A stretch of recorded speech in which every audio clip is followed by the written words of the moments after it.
ప్రతి ఒక్కరి కళ్ళు మూసుకొని 2025 సంవత్సరాలైతే యేసు ప్రభు పునరుద్ధానుడు. ఆయన సజీవుడైన దేవుడు. మీరు జీవాధిపతిని చంపుతిని, ఆయన కూడా దేవుడు. ఆయనను మృతుల్లో నుండి లేపునని దేవుడి వాక్యం చెప్తారు. కాబట్టి ఆయన సజీవుడైన దేవుడు. ఆయన ఈ లోకములో ఎన్నో సమాధులు ముయ్యపడినాయి, కానీ 2 సమాధులు తెరవబడినాయి. ఒకటి యేసు ప్రభు చనిపోయిన లాజరును లేచిన సమాధి తెరవబడింది. పునరుద్ధానుడైన యేసు ప్రభు సజీవుడైనాడు. ఆయన ఆ తలములో ఆ పునరుద్ధాన్ని, ఆ శక్తిని జయించి సజీవుడైన లేచిన దేవుడు. 2 సమాధులు యావత్ ప్రపంచములో ఎక్కడే కానీ ఏ సమాధులు తెరవబడలేదు. యేసు ప్రభు సమాధి తెరవబడింది. యేసు ప్రభు చనిపోయిన లాజరును లేపినప్పుడు ఆ సమాధి కూడా తెరవబడింది.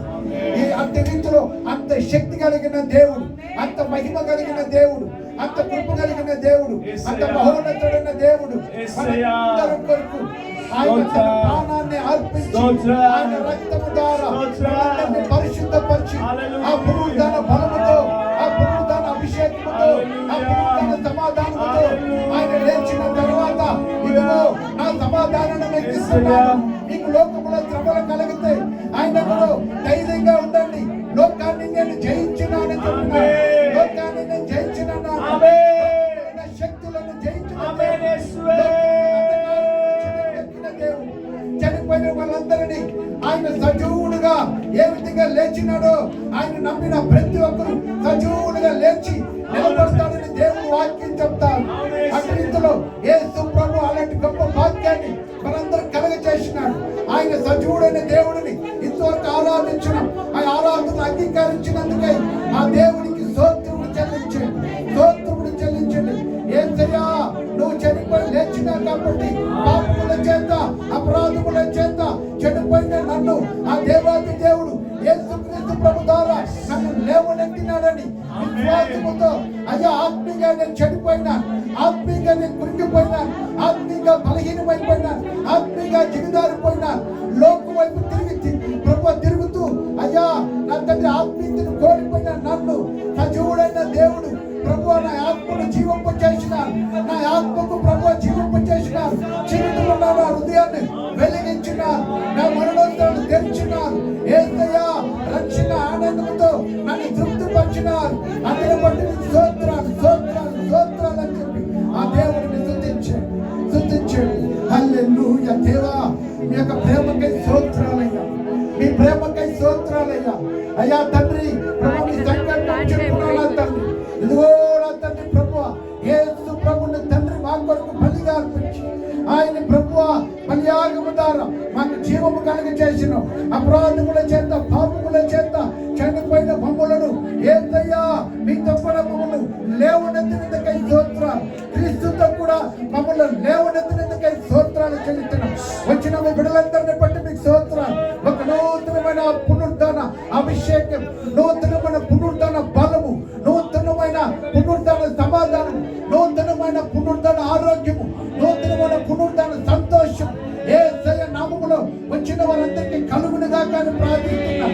దుఃఖములు తొలగిపోవును గాక, బాధలు తొలగిపోవును గాక, వేదనలు తొలగిపోవును గాక, కలవరములు తొలగిపోవును గాక, శాపములు తొలగిపోవును గాక.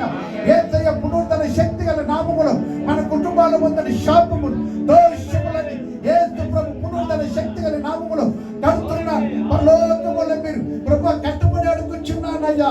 యేసయ్యా ఒక నూతనమైన కృపావరములు, ఒక నూతనమైన అభిషేకం, ఒక నూతనమైన ఆశీర్వాదం, ఒక నూతనమైన మేలులు అయ్యా మీ యొక్క సమాధి నుంచి లేచిన ఆ దేవాది దేవుడిని మేము అడుగుతున్నాం. ఇదిగో నా తండ్రి గోడవారిని ప్రభు ప్రతి ఒక్కరిని ప్రభు జీవితాలను మధురముగా మార్చే దేవుడు ఆకాశం ముందు నువ్వు తప్ప మాకు ఎవరున్నారయ్యా. ఓ ఇశ్రాయేలు దేవా, దావీదు దేవా, మా పితరుడు దేవా, యూదా గోత్రపు సింహాసనం ముందు ఆశ్చర్యమైన సర్వశక్తి గల దేవా, మా పితరులను ఆశీర్వాదించినారు, ప్రవక్తలను ఆశీర్వాదించినారు, రాజులను ఆశీర్వాదించినారు, న్యాయాధిపతులను ఆశీర్వాదించినారు, అపోస్తులను ఆశీర్వాదించినారు. మమ్మల్ని కూడా ఆశీర్వాదాలకు వారసులవుటకు యేసయ్యా మీ వంశముల మమ్మల్ని మీ కుమార్తెలుగా, కుమారులుగా, మీ రక్త సంబంధులుగా మమ్మల్ని చేర్చుకున్నందుకై మీకే స్తుతి ఘనత మహిమ స్తోత్రములు చెల్లించున్నాము తండ్రి. ఈ రోజు కిందకి పోయే ప్రతి ఒక్కరికి కుటుంబాలలో ఒక అద్భుతాలు, శరీరంలో ఒక అద్భుతం, కుటుంబాలలో నా తండ్రి ఊహించిన రీతిలో ఒక ఆశ్చర్యమైన కార్యములు జరుగునుగా కానీ ప్రార్థిస్తున్నాను.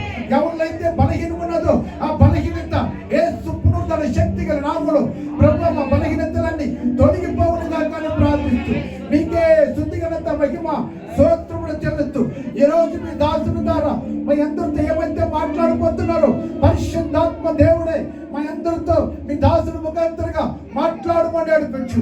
మీరు చెప్పే మాటల ద్వారా ఒక నూతనమైన మార్పులు, ఒక నూతనమైన ఆలోచన, ఒక నూతనమైన తీర్మానంతో ఈ కిందకు పోవునట్లు సహాయం చేయమని ఈ కోడికలందరినీ పరిశుద్ధాత్మ దేవుని అధికారానికి అప్పగించుకుంటూ యేసయ్య నామములో పునరుద్ధరణ శక్తి గల రక్తం గల గాయపడిన పాదాలకి వచ్చిన వారందరిని అప్పగించుకుంటూ యేసు నామములో స్తుతించి ప్రార్థించి అడిగి వేడుకుంటున్నాం పరలోకమందున్న తండ్రి. ఆమేన్ ఆమేన్.